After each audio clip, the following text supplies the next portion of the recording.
thème le leadership féminin. Nous allons vous offrir un spectacle qui, tout en vous égayant, vous poussera à réfléchir sur ces notions que sont le leadership féminin et l'éducation. Mesdames et messieurs, écoutons le message que veulent nous faire passer nos chers camarades.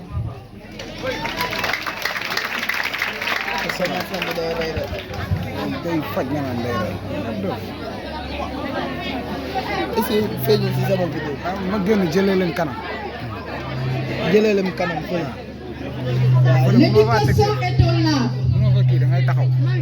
Elle est une création perpétuelle qui, en provoquant des rencontres nouvelles, fait évoluer les mentalités et transcender les différences. L'éducation est aussi un apprentissage nécessaire qui permet à une personne de développer sa personnalité et son identité ainsi que ses capacités physiques et intellectuelles. L'éducation a pour finalité d'améliorer la qualité de vie d'une personne. Elle offre aux enfants et aux adultes de favoriser une chance de sortie de la pauvreté. L'éducation est un outil essentiel pour le développement économique, social et culturel de toutes les populations du monde. L'éducation doit être un moyen de donner aux enfants comme aux adultes la possibilité de devenir participants actifs de la transformation des sociétés dans lesquelles ils vivent. L'éducation est donc l'arme la plus puissante pour changer le monde. Il nous faut un système Éducatif de qualité. Oui, un système éducatif de qualité. Où l'éducateur, toute catégorie confondue, n'aura d'ambition Que de forger des cœurs, que de façonner des caractères, que de former des esprits. ce qui n'est pas donné à n'importe qui. Oui, n'importe qui ne peut être enseignant.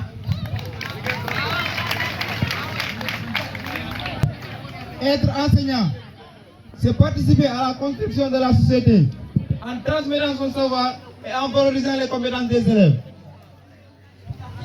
Être enseignant offre la possibilité de se renouveler chaque jour et d'être acteur d'un système éducatif en évolution. C'est s'adapter au profil de chaque élève pour lui permettre de développer son potentiel et lui transmettre les valeurs de citoyenneté.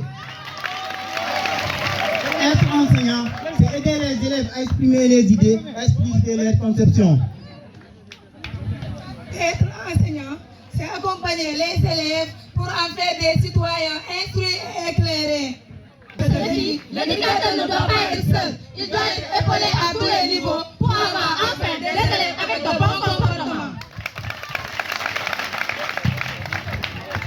Des élèves qui, sur le chemin de l'école, respecteront les règles du savoir-vivre en ne portant pas atteinte à la propriété et en ne mettant pas en danger la sécurité d'autrui. Des élèves qui, à l'école, porteront des tenues vestimentaires correctes, propres et décentes, qui ne perturberont en aucun cas le bon fonctionnement de la classe.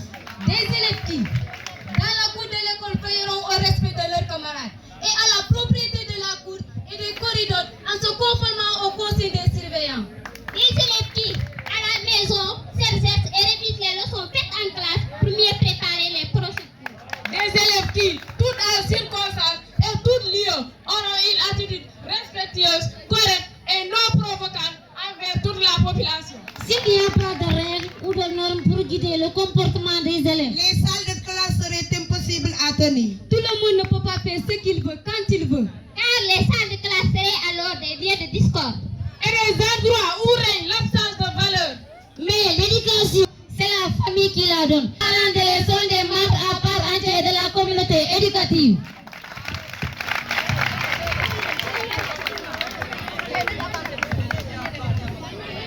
C'est à chaque parent d'élève de s'investir à sa manière et selon ses moyens pour garantir l'épanouissement de son enfant à l'école. Chaque parent d'élève doit aider son enfant à prendre ses responsabilités et notamment à respecter les autres. Chaque parent d'élève doit s'assurer que son enfant a une bonne hygiène de vie via de son sommeil, son alimentation, etc.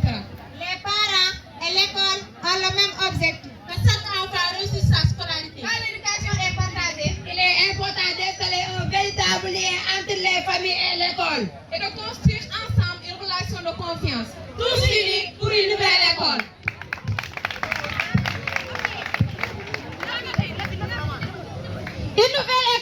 Oui, une école qui se sera de fonctionner en vase clos pour devenir un lieu à la fois d'enseignement théorique général,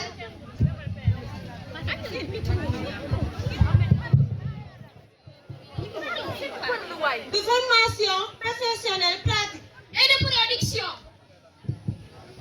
tous unis pour une nouvelle école. La théorie à la pratique, les contenus et les objectifs à enseigner au besoin des apprenants. Nous relèverons ainsi les défis de l'heure. unis pour le maintien des filles à l'école. Filles, futures femmes éducatrices, nous priver d'éducation ne serait que désastre dévastateur. Ornement, décoration, soumission, enfantement, cernés dans les murs de la cuisine, enchaînés dans les chaînes du foyer, ayant pour vie l'obéissance. Ce fut notre destin. Destiné traqué, destiné obligé, destiné imposé, sans notre consentement.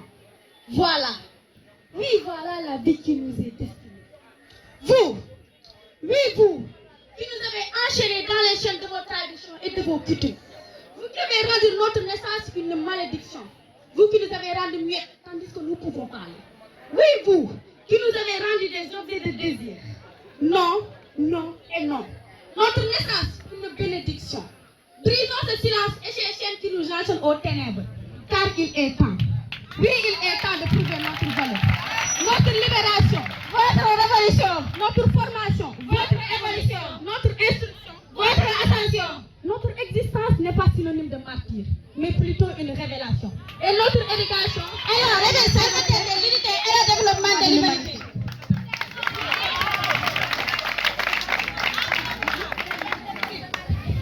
Je suis une femme. Les flammes, les blâmes, les larmes ne m'arrêtent pas. Je me fixe des objectifs et je reste déterminée pour les atteindre. Je n'ai pas besoin de me comparer aux autres afin d'avoir confiance en mes capacités. Je sais qui je suis et je sais quelle est l'immensité de ma valeur. Je suis une femme qui pardonne. Je suis libre, audacieuse, entreprenante, indépendante et soumise.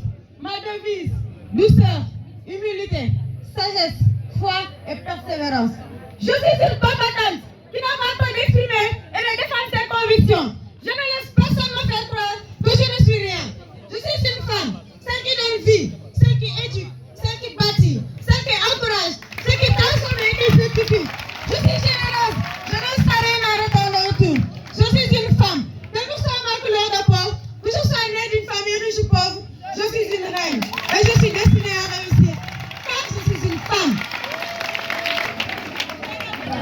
Le théâtre intelligent pour informer, éduquer et communiquer. Oui, la culture, ce n'est pas l'agriculture. On sème non pas sur la terre, mais sur la conscience humaine. Et ce qu'on récolte n'est ni à manger immédiatement, ni à vendre plus tard. Communiquons alors. Communication verticale, communication horizontale, communication ascendante, communication descendante, communication latérale, communication institutionnelle, communication numérique. Toutes les formes de communication pour un changement de comportement positif. Celui qui sait et qui sait qu'il sait, celui-là, il faut le mettre dehors. Celui qui sait et qui ne sait pas qu'il sait, celui-là, il faut le réveiller. Celui qui ne sait pas et qui sait qu'il ne sait pas, celui-là, il doit suivre. Et celui qui ne sait pas et qui ne sait pas qu'il ne sait pas, celui-là, il faut le mettre derrière. C'est un danger pour la société.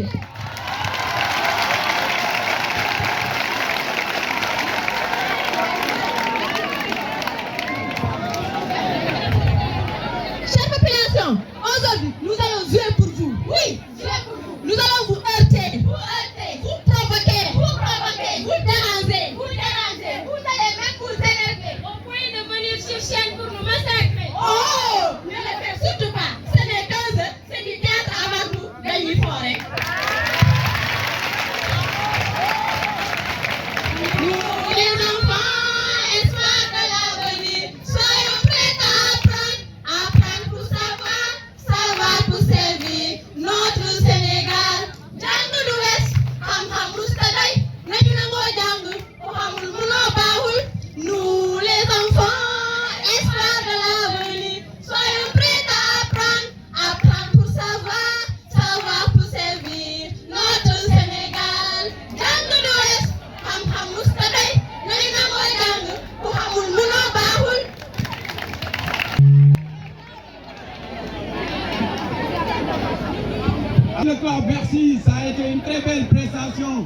Merci. Le club va dire au revoir. Non, vous avez dépassé le nombre de minutes. Le club va dire au revoir. Club game. Le passé.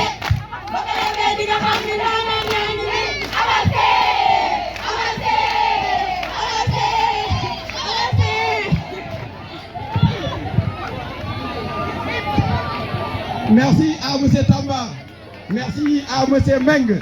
Merci également à mon disciple Dabé. Voilà, vous avez effectué un travail de titan. Ça a été une très belle prestation. Ça a été une prestation de marque. Voici une école qui vit. Médina Wandifa est une école